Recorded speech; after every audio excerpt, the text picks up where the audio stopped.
Hey everybody, this is Rykard here again, and welcome to another narrated Pokemon Wi-Fi battle. Today's battle is a roulette match against the one and only Xenon, who I personally consider to be one of the people that really inspired me to get into competitive battling and start making videos for myself. So it was a pleasure to battle him, and this actually happened earlier this week on my stream.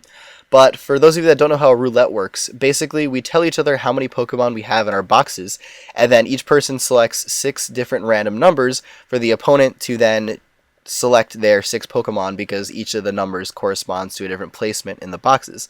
So Xenon ended up picking for me, a Starmie, Basculin, Sock, Honchkrow, Licky, and Tangela, and for Xenon I ended up picking a Hydreigon, a Mantine, a Heatran, a Machop, a Mandibuzz, and a Starmie.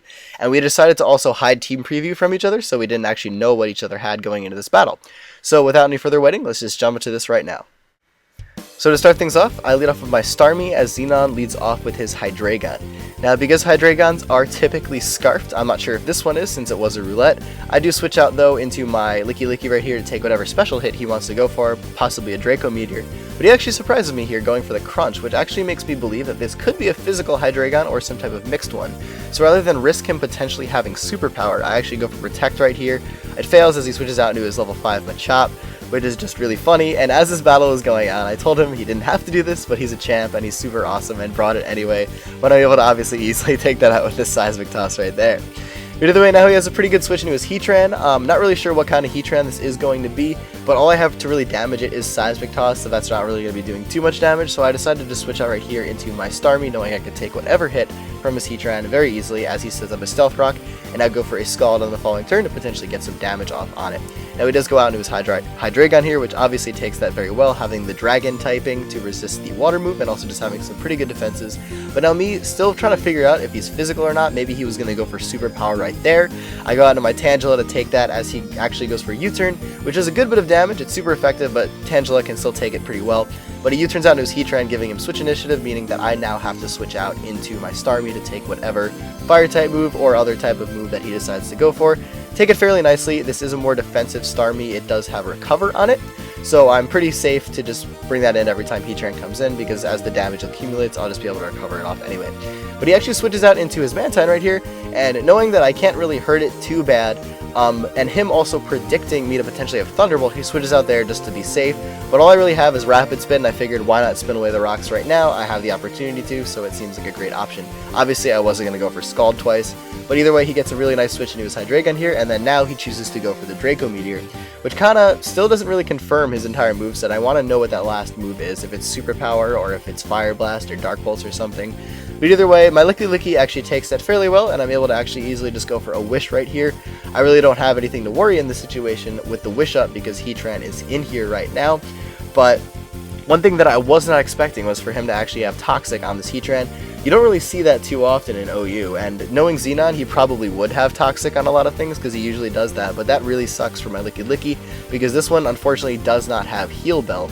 So even though I was able to get off a little bit of damage in Seismic Toss, I decide to now, instead of just switch out right away, I decided to go for the Wish, because I could probably take whatever fire move he's going to go into on the next turn and pass this Wish off into something else. Right now, I'm sort of thinking Sock would be the best option, because I'll get back up to Sturdy after I take the Flamethrower, and then I'll be able to just hit something really hard, which is a really good thing for me.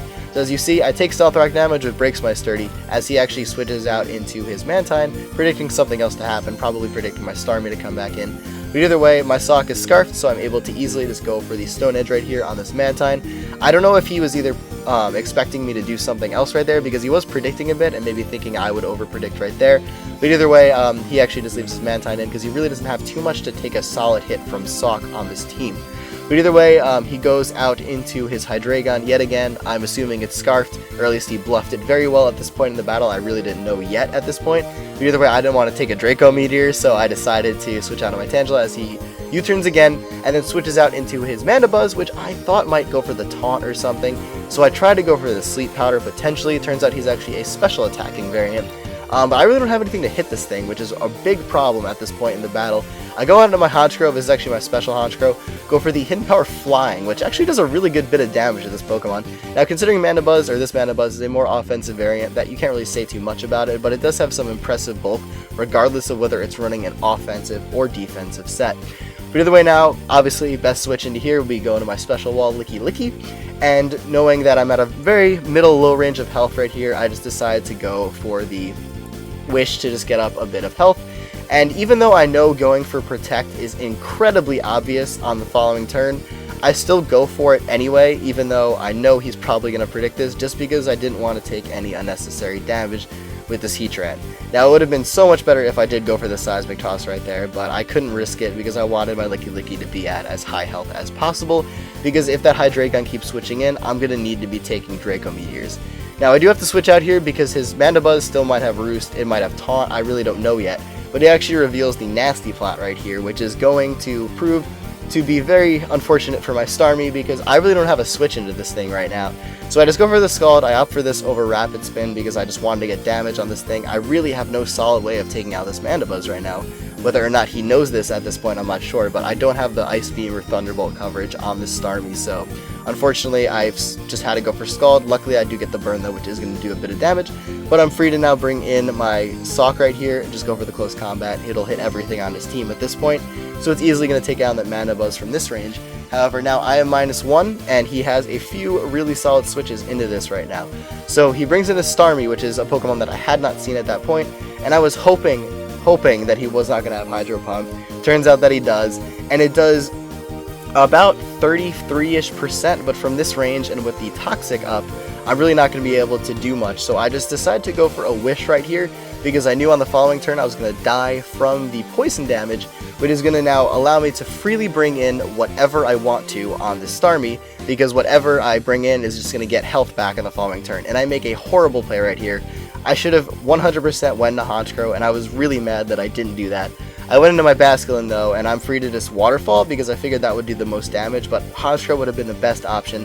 I would have forced him out because I obviously have Sucker Punch, and I would have got up to full health with Honchkrow, which would have been very nice, considering the fact that it's at a very, very, very low range of health right now, especially after Stealth Rocks are taken into account.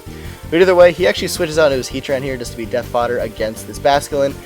This is my only Basculin, the one with Mystic Water and Ice Beam and all that stuff, but either way, he Draco Meteors right here, and I was really hoping I could survive this. I think Basculin has like decent defense or special defense, and I was really hoping I could, but unfortunately I'm unable to, which really sucks because I would have loved to have gotten a Superpower or an Ice Beam on that thing. But either way now I can just switch back into Sock.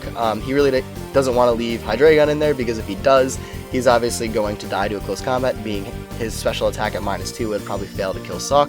But he brings in a Starmie right here, which actually takes a lot less damage from this close combat than I was expecting.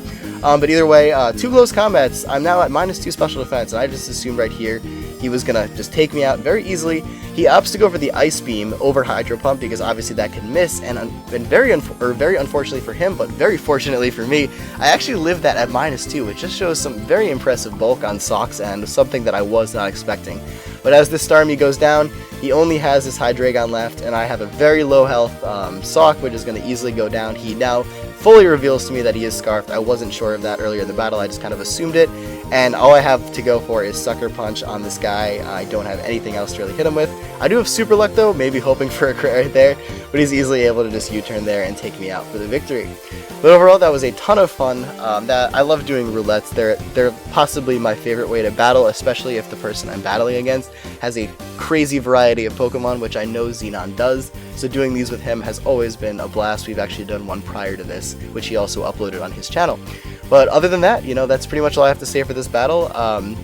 By the way, guys, if you want a chance to battle me, please check out my streams. I know that a lot of you know that I'm streaming, but a lot of you don't always watch the streams. I'd really appreciate it if you came out. Even if you're busy or something, you just have it on in the background, just watch my stuff, support my content. It would be really awesome, especially to battle more of you guys and kind of get to know you all, because I feel like it's a very personal thing to kind of talk to you all while I'm streaming, and I've gotten to actually know a few of you a lot because you are always at my streams. So thank you all for supporting me, and also thank you, Xenon, for this battle. It was a pleasure, and I hope you all enjoyed this video. And as always, everybody, take care, goodbye, and I will see you all next time.